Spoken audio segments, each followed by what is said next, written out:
Hello everyone and welcome back to Football Manager 2020 and a brand new playthrough series where we are going to try and become the best manager of all time. So the goal of this series is a pretty simple one. We're going to win as many trophies as we can, playing in as many different countries as we can, try and get a whole bunch of Champions Leagues if we can, and just finish at the top of the game leaderboard. So that is replacing Sir Alex Ferguson as the most successful manager in football history, or at least as far as Football Manager is concerned. So what we're going to start off with here is playing with Ajax as our starting club.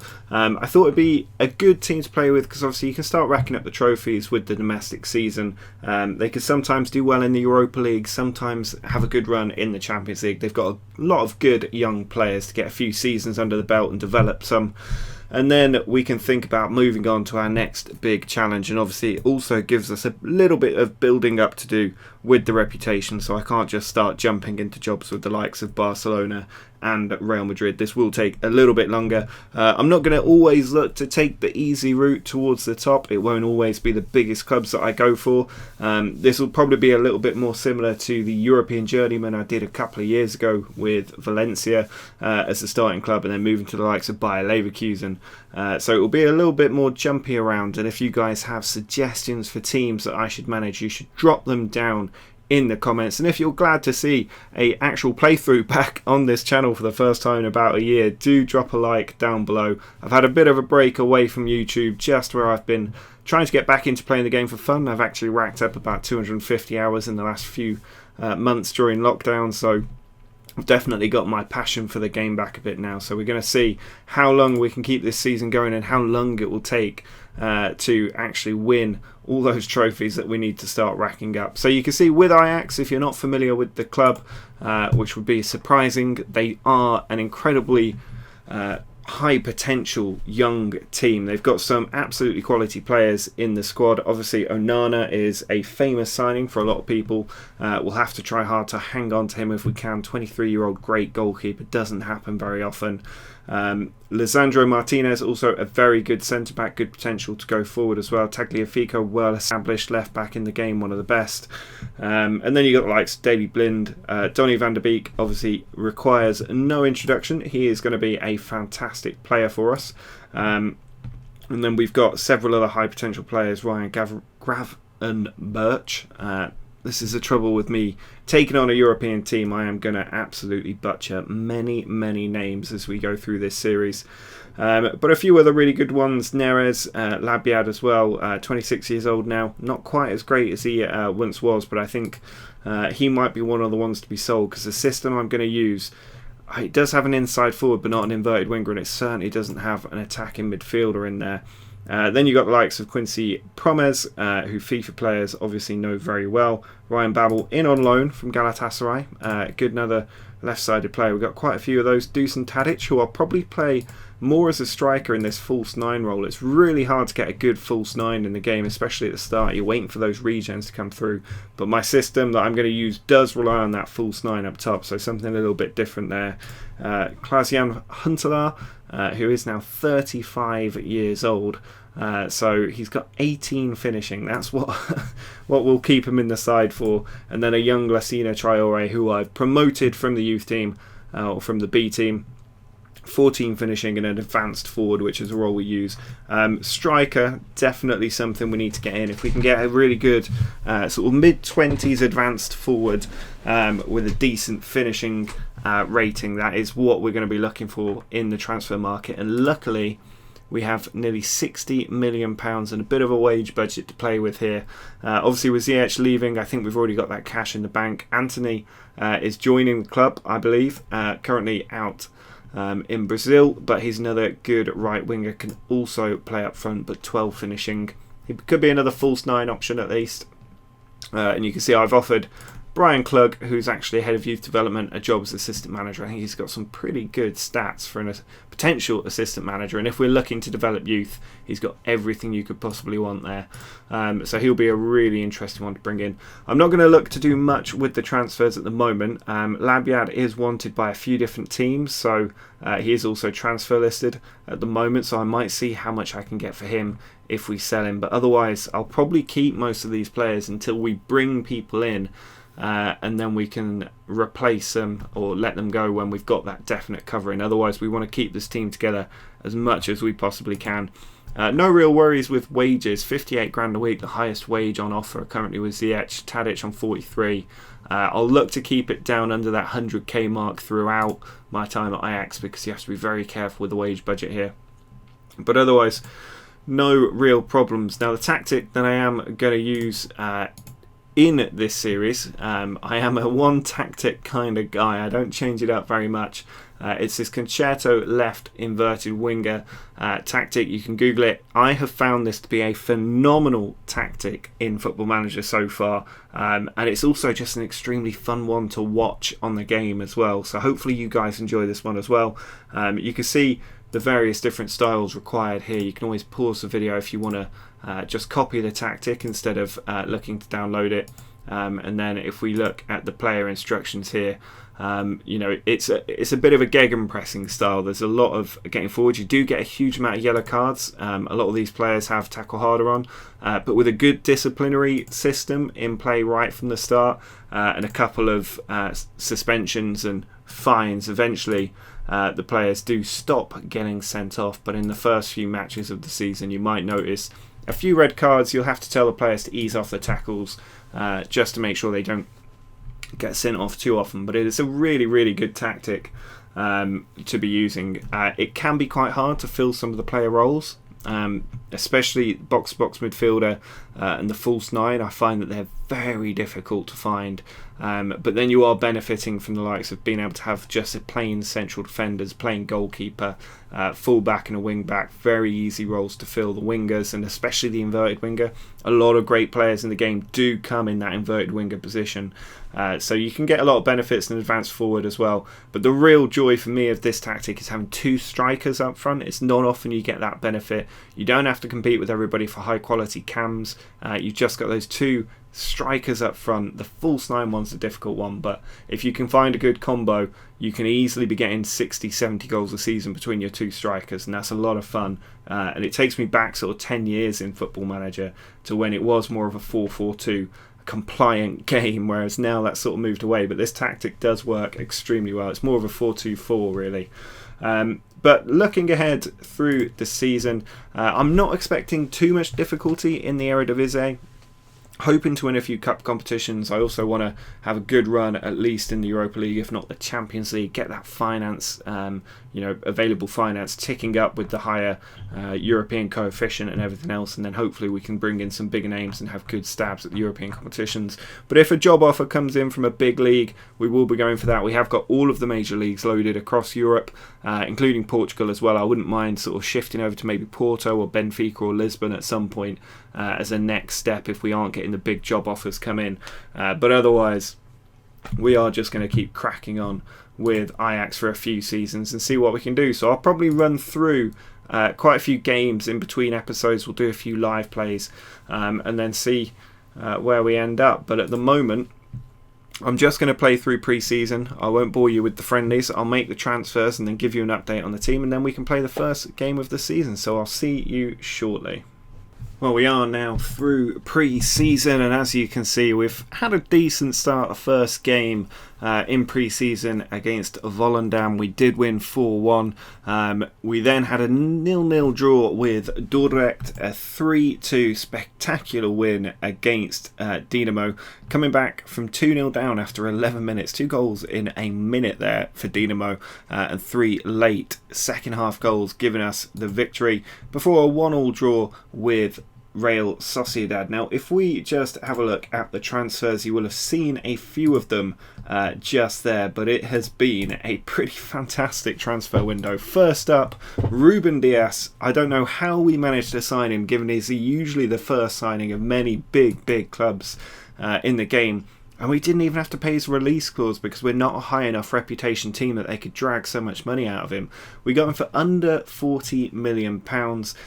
We also got him on just 69,000 a week. So he is going to become the absolute bedrock of the team. And the other great thing I love about Ruben Dias is his 16 leadership. If you take over a club that doesn't have great leadership, and that's not necessarily the case with Ajax, but he should always be one of your first signings if your squad does have poor leadership. Now the next one is probably the one that I wanted most. Odsonne Edouard. He has come in for £30 million. He is that exact advanced forward that I was looking to lead the line with a high finishing stat of 17. He's going to be up there with Dusan Tadic leading the line for the club. And he is an absolute snip at 30 million. We signed him and his value went straight up to 38, also on 69k a week, which is very good value.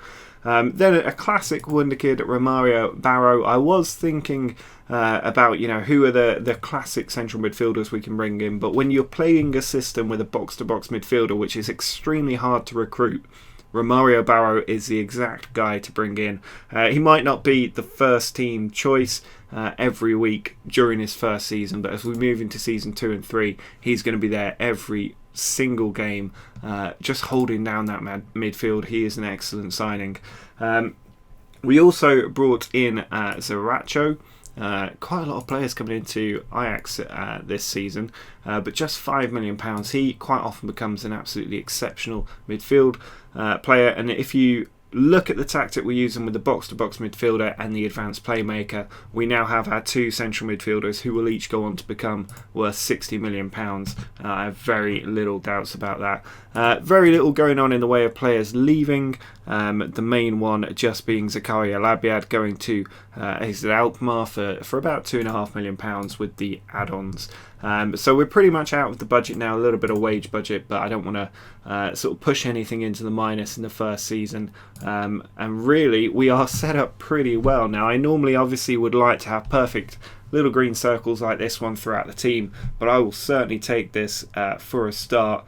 And for this game in the Dutch Super Cup against PSV, we are going to be leading with Edouard and Tadic, who I'm really excited to see how they do up front. We then have Promes on the left flank with Ziyech out on the right. It's going to be interesting looking at this right wing through the season. Obviously Neres can play there, Ziyech can move over there, so Racho can be quite good when you're playing the winger role, but it is probably one of the areas I'm most concerned about in terms of potential weaknesses in the club. We then have Marin and Barrow in central midfield. We did have an injury, or a few injuries. Saracho's injured, Van der Beek is injured, Dest is injured. So a few players out who might have sneaked into this central midfield. And then we've got currently Blint playing at left back, just ahead of Tagliafico, who would normally playing, but he doesn't quite have that match fitness, so I might like to get him some sub time. Diaz makes his debut alongside Martinez, with Mazraoui out on the right side of defence, and then it's Varela in goal because Onana is still on holiday and will be coming back at some point. Not ideal that he isn't back yet, but hopefully the team in front of him can do a good job. So let's jump straight into this match. I did have to cancel the friendly. There was a friendly organised just 2 days ahead of this game, and I didn't want my best 11 going in with poor conditions. So interesting team. PSV likely to be one of our biggest challenges this season, but Ricardo Rodriguez, Dumfries, Bruma, Marlon, all extremely good players, but I don't think they quite match up to the side that I've now put together. There's probably a little bit of criticism about going for the classic wonder kids, but if it ain't broke, don't fix it. Now let me just sort out the never-ending terrible settings that you get when you first start with the game. I'll just move that forward a little bit. We'll also keep the replays, keep it on probably TV. Now if we just jump back in and zoom in a little bit, probably going to want to lower that camera angle as well, but Edouard is through on goal and it's well saved by the PSV keeper. Let's just lower this camera height. This is my personal favourite setting. You get very close in on the action, consistent camera, not all that chopping and changing. And there's a corner in and we've scored. Ruben Dias on his debut. plants a header in the top corner, and we are 1-0 up in our first professional game. Excellent goal there from Ruben. Brilliant cross from Promes and a near post corner, giving us the lead. Now, some of you will be interested in how this tactic progresses. You can see we're already dominating possession. We've had most of the shots. Quite often you'll find that the opposition never get a shot away in the game, especially if they're a sort of weaker side. As Dumfries tries to bring it forward, he lays it off, ball over the top, easy interception for Ruben Dias.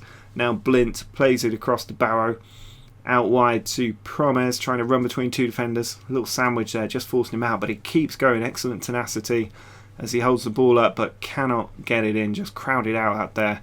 Martinez forward, Barrow to Ziyech, overlap run at right back, but he swung it to the left hand side. 3 in the box, it goes all the way to the far side, and Mazraoui with the excellent volley. Fullbacks with this tactic do tend to get a decent number of goals, as do your centre backs, thanks to the corner setup that it has. But Promes swinging it across, and what an angle to hit a goal like that into the far post. Keeper couldn't reach it, and inside 20 minutes we have a 2-0 lead. And I'm hoping that this does set up some excellent glory. I think the real challenge playing with Ajax is not at all winning the Eredivisie season after season. It's going to be a good European run. I want at least one Europa League title in our first 1 or 2 years, and then I want to see us reaching the last stages of the Champions League. Try and get to that semi-final or final stage. Promise there just being denied by the goalkeeper. Let me know in the comments if this speed is not quite right at the moment. We can always speed it up if you'd like, but at the moment this is sort of how I like to see it run. It gives you time to commentate on the game and see some of the little Rabonas that they throw into the match engine as well. Dias now across to Martinez. Total control in this game already against who are likely to be our closest challengers this season. Ball played forward, Ziyech back to Barrow. Over the top, header goes back. I thought that might be a little opportunity with an interception with the header back to the keeper. A little bit like the Man City goal against Real Madrid with Varane messing it up. But here's Marin to Tadic, Promes, Ziyech in, and there's Edouard who gets his first goal on his debut. The advanced forward in this tactic tends to be a man getting sort of 40 goals a season. The false 9, if they have a high finishing skill, can also get sort of 20-30 a season. But the advanced forward always gets the goals, and just like that one there, tucking it in the near post, we are 3-0 up. You will see a lot of big scoring games. You'll also be frustrated. You get FM'd an awful lot with this tactic. So you have to ride out some of that frustration, and you also have to hope to God that it doesn't happen in the latter stages of a knockout competition or in a must-win game, because I've been very frustrated. Very recently in a sort of personal save I was doing in the Champions League final, we had 60 shots on target. PSG had basically none, and yet we still lost the game. What a strike that is from Mario Barrow. All of the debutants on the mark today here. Sensational stuff. Mazraoui puts the throw in, a good long throw, cleared out by Rosario, but Barrow there on the half volley kept it low into that far corner, and we are 4-0 up now. We can start to bring on a few other players. There's no need to put anybody at risk. Ziyech can come off for a little bit. Maybe switch Promes out and see if we have a nice left winger here. There is Ryan Babel could come on. Let's go for Ryan Babel, the good old former Liverpool player. At right back, we'll give the youngster Per Schurz a bit of time, and we'll probably just leave it at 2 for now in case we do happen to get an injury. Rest of the team holding up their condition much better than the PSV side. I don't think we need to give any shouts from the touchline at the moment as we run into the last sort of 10 minutes or so of this match. Who else do we want to see? Maybe Lassina Traore. I'm not sure which position he best fulfills. 2 stars on the advanced forward role, not a big surprise. Well, 2-star at the false 9 as well, so let's drop him in there, see if we can start maybe training him up if we're going to use him throughout the season. I will also be looking to use Huntelaar a little bit, but at his age, probably a little more sparingly. But you can see the tactics there, 20 shots, 12 on target. PSV didn't get a single shot off the entire match. This tactic is sensational. And there you can see in our attempt to become the greatest manager of all time. We have won a trophy in our very first match and 3 of our signings on the score sheet. What a way to kick off this new season, a new series back in the channel. So if you enjoyed that episode, guys, do drop a like down below. Drop a comment as well if you've got suggestions for teams I should look to that angle for in the future. And also if you have suggestions on the tactic we're going to be using next time out. We've got a little bit more pre-season to go, and then we've got either Sarajevo or Karabag in the qualifying rounds for the Champions League. First Eredivisie game will be against Heracles, so we'll probably do 2, maybe 3 matches in the next episode. So if you're excited to see episodes back on the channel, do drop a like down below, drop a comment with any questions, and until next time, see ya.